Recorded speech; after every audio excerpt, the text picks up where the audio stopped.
आम्ही सारेजण त्या जिल्हाधिकाऱ्याला पहिल्या दिवसापासून शेतकरी आणि शेतमजुरासाठी खासदार साहेबांनी काम सुरुवात केलेलं आहे की आपल्यासाठी अत्यंत अभिमान देऊन थांबतो।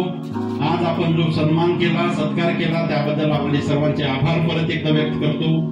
सर्व नियोजनाची जी टीम आहे त्यांनी इतकं चांगलं नियोजन आपल्या भेटीचं घडवून आणलं, त्यासाठी या टीमचे सुद्धा मी आभार व्यक्त करतो। सगळ्या पदाधिकाऱ्यांचे, कार्यकर्त्यांचे सुद्धा इतके भरउन्हामध्ये म्हणजे प्रचंड 42-43 डिग्री टेम्परेचर लोकसभेच्या इलेक्शन मध्ये होतं आणि त्या काळामध्ये आमचे कार्यकर्ते सगळे उन्हामध्ये सगळ्यांनी जीवाचं रान केलं आणि ही निवडणूक यशस्वी करण्यामध्ये मोलाचा वाटा उचलला। त्यासाठी महाविकास आघाडीतील सगळ्या घटक पक्षाच्या प्रत्येक कार्यकर्त्याचा, बूथ प्रमुखाचा, बूथवर काम करणाऱ्या कार्यकर्त्याचा सुद्धा